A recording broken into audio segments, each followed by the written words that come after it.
Hi అండి, నా పేరు శ్రీను. మీరు చూస్తున్నది SNVS bike mechanic YouTube channel. Present అయితే ఈ బండి కస్టమర్ ఆగిపోయింది, అలాగని బండి మన సెట్ కాడ తీసుకొచ్చారు తోసుకొని. కాకపోతే బండి చూస్తే కనుక కిక్ రాడ్ పడేసింది. కిక్ రాడ్ పడేసి బండి ఒక భయ్యా ఈ బండి కంపల్సరీ బోర్ చేయించుకోవాలా, లేదంటే కనుక బండి స్టార్ట్ అవుతుందని చెప్పాం.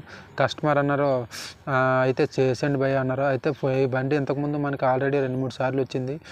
దాన్ని మామూలుగా నార్మల్గా స్టార్ట్ చేసి ఇచ్చాం. కాకపోతే బండి ఫుల్ బోర్ చేసుకోవాలా, క్రాంక్ సౌండ్ గట్ట ఉంది. క్రాంక్ సౌండ్ గట్ట ఉంది భయ్యా, ఫుల్ బోర్ చేసుకోండి అని అడిగితే కనుక ఆయన అమౌంట్ లేదు భయ్యా, కంపల్సరీ మాకు హాఫ్ బోరే చేయండి, కొన్ని రోజులు నడిస్తే దాన్ని ఫుల్ బోర్ చేయించుకొని మంచి పెట్టుబడి పెట్టుకొని ఈ బండి ఉంచుకుంటాను అని చెప్పారు. అయితే కస్టమర్కి అలా అయితే ఇబ్బందిగా ఉంటుంది కదా భయ్యా, మళ్ళీ 2 సార్లు పెట్టుబడి పెట్టాలి కదా అనేసి అడిగాము. కాకపోతే అయినా పర్వాలేదు, నాకు ప్రజెంట్ ఇప్పుడైతే బండి అవసరం ఉంది. మనకి ఈ బండిని ఎలాగోలాగా ప్రజెంట్ మనకి రన్ అయ్యేలా చేస్తే చాలు. దాని తర్వాత మనం ఏదోటి చేసి బండి బాగా తయారు చేద్దాం అనేసి అన్నారు.